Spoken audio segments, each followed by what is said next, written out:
welcome back to my channel. If you're new here, I'm Angela Hoffer. I love to talk about true crime, creepy things, I don't even know, makeup, whatever I feel like talking about that day. So if you guys like those type of videos, don't forget to subscribe. Clearly, I still haven't came up with a better intro.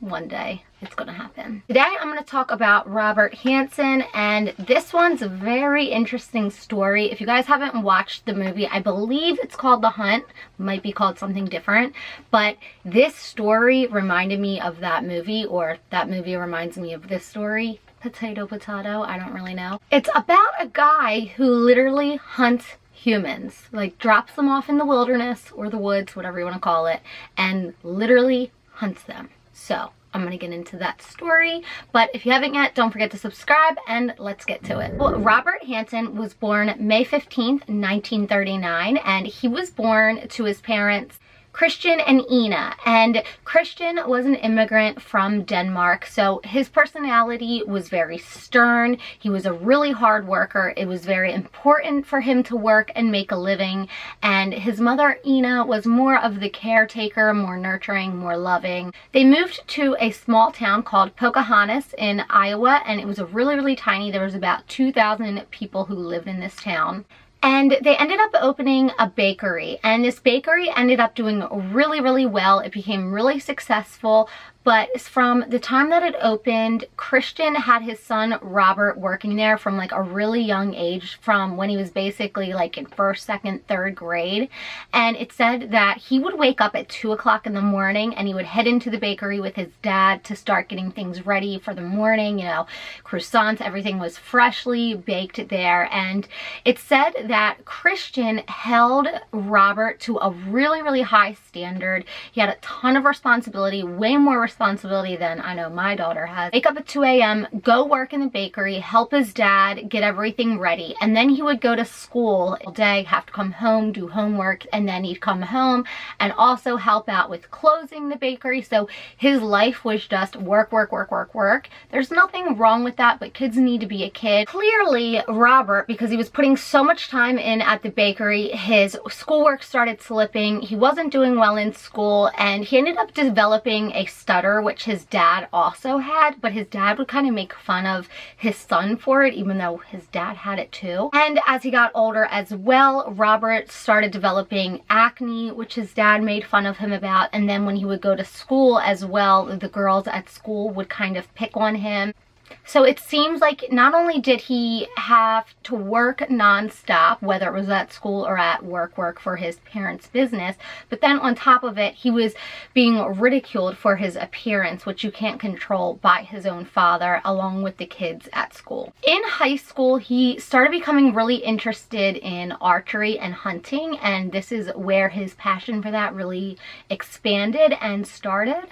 After his high school years, he ended up joining the army, and it said that he ended up disliking it and he ended up leaving after his time was served. The reason he didn't like it, because he had worked so much growing up and was always bossed around by his dad, and then he'd go to school and bossed around, and he never really grew up being able to think for himself. So the army was a really bad fit for him. So as soon he was done with that, he ended up moving back home to his parents' house, and he ended up becoming like a drill sergeant, where he would be around these high schoolers and teach them all these techniques and maneuvers and stuff like that.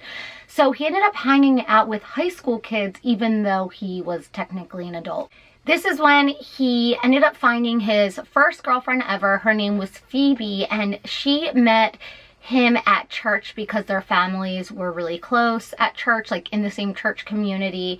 And she was also very shy and wasn't super sociable. She was less confident, and their personalities were similar in that way. And this is around the time where his devious ways starts entering the picture. He starts blowing things up. And not only that, he starts setting things on fire. This is where he gets the great idea that he is going to set fire all of the school buses, because he was spiteful and he had this hatred for high schoolers, probably because he was bullied when he was younger, I'm assuming. They kept the school buses in like this, not barn, but this building, and he set fire to it.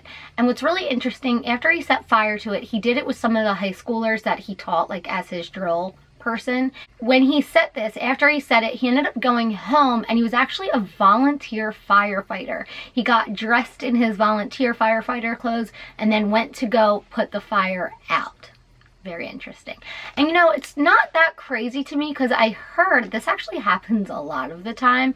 People that are volunteer firefighters, now I'm not saying all of them are like this, but I have heard other stories where firefighters, because they're so like intrigued by these fighters, it's not unusual to hear of some of them putting things on fire because they're like obsessed with it. Well, because he didn't do this fire thing alone, the high schoolers that had taken part of this were at some party and they were trying to brag and be cool, and they told them what had happened at the party, and somebody who was there actually ended up going to high school with Robert.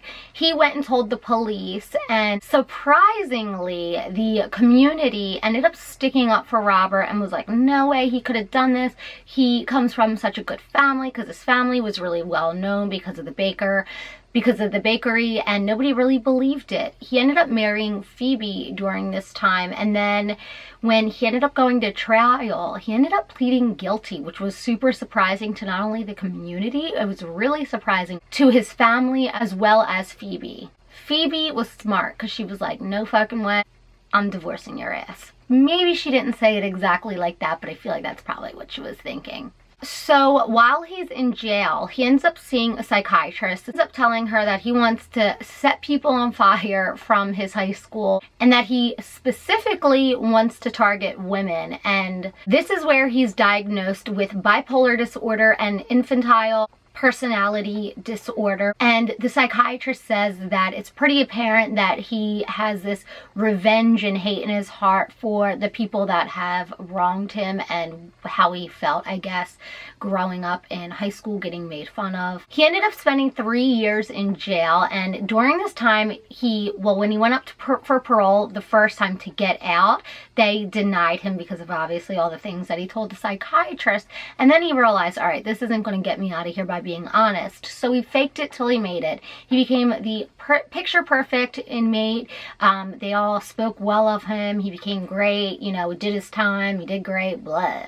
Then in 1963, he was released. When he was released, he went back with his family. His family decided that they couldn't be in town anymore. The embarrassment, their bakery ran into the ground because nobody wanted to go there anymore because of what he had done. So they ended up moving to Leech Lake, Minnesota. His parents bought Stony Point Resort, and he ended up working for them there.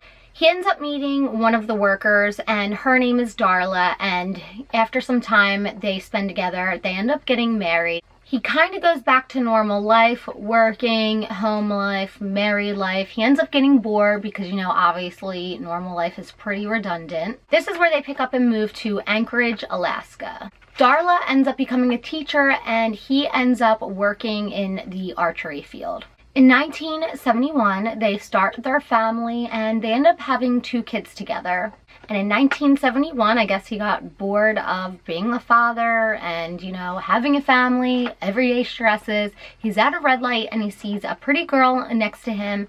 They're stopped together. She looks over, hey, you know, smiles, meh, whatever. Totally normal. And he decides, guess she piqued his interest. So he follows her home to her house. She goes inside, gets ready to take a shower. Here's a knock at the door.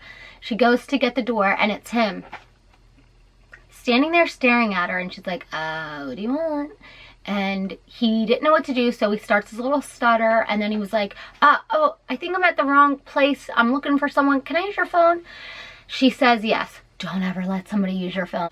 I repeat, do not let people in to use their phone. You tell them, and this has happened to us before at my house. This lady hobbled up my driveway saying that she was in trouble, saying something was wrong with her leg. She needed to use our phone or something. And my husband was like, well, you can wait on the porch, because she kept saying her boyfriend was like out to get her and like beat her up or something. And he said, no, you can sit on the porch. I'll call 911 and then you guys could take it from there. But I'm not going to let him hurt you. Like, you'll be fine on my porch.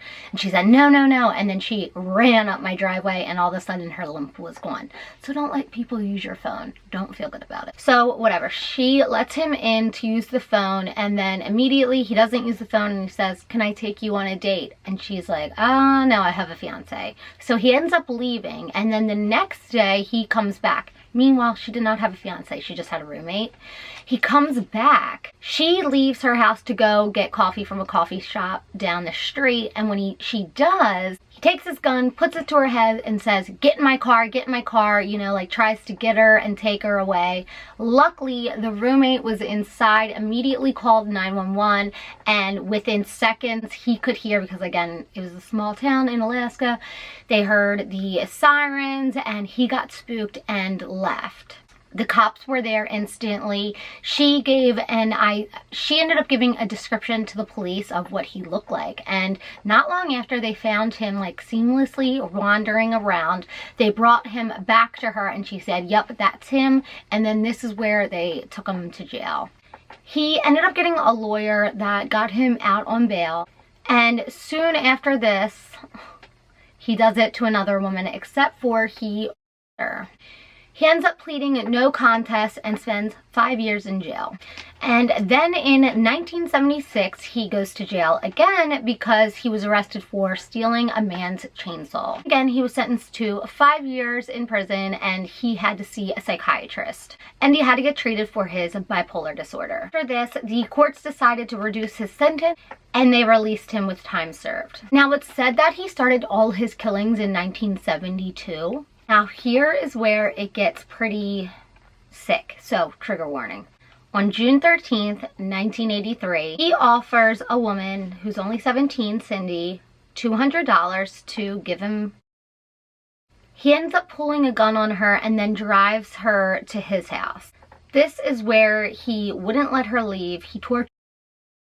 She ended up telling police officer that he put a chain around her neck and connected it to a post in the basement. She says that after he did this, he fell asleep and took a nap next to her. And then when he woke up, this is where he drove her to Merrill Field Airport. And he ended up telling her that he wanted to take her out to his cabin. And this was at a shack in the Nick River area by the Matanuska Valley, accessible only by boat or bush plane. So I just wanted to read that to make sure I said that totally correct. During this time, she was crouched in the back seat with her hands cuffed. And when Robert was busy loading up the plane, she felt like she had a chance to escape.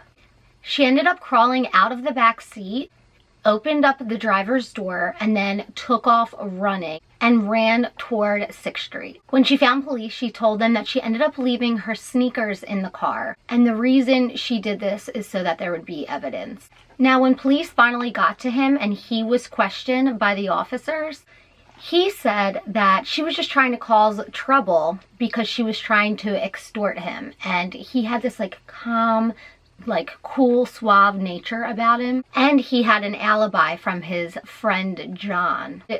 And this sadly kept him from being considered a prime suspect. Then the Alaska State Troopers ended up discovering several bodies around this area. One of the special agents came up with a criminal profile, and it is literally him. Listen to this. He thought the killer would be an experienced hunter with low self-esteem, have a history of being rejected by women, and would feel compelled to keep souvenirs of his murders, such as victims' jewelry. He also suggested the assailant might stutter. Using this profile, they investigated possible suspects until they came along Robert. And then they realized he also owned a plane. Not long after, they secured a warrant to go ransack his place, and they had discovered jewelry from these missing women. This is so creepy too. Behind his headboard, there was a map with little X's on it. There was 37 of them. And a lot of these marks matched sites of where bodies have been found. And then not only that, they ended up matching sites to where bodies were later discovered after they had found this map. He ended up denying all this evidence for as long as he possibly could. And he even resorted to blaming the victims themselves for their actions and it being their fault. And then finally, I guess because he was backed into a corner, he ends up admitting to a spree of these attacks starting in 1971. He ended up showing officers 17 grave sites in and around Alaska, 12 of them that the investigators didn't even know about. He refused to give up 3 though. Why? I have no idea. 12 of the victims were exhumed and given back to their families. He ended up being sentenced to 461 years plus life in prison without the possibility of parole, and he was in Lewisburg, Pennsylvania. He ended up dying at age 75 due to health conditions. This is just absolutely sickening. I understand being bullied. I feel like everyone's bullied at some point in school. Never okay to just go on a killing spree because of it. It does make you remember, though, to be nicer to people, honestly, because you never know how fucking crazy they are. But I hope you guys like this video. Don't forget to subscribe, and I'll see you soon.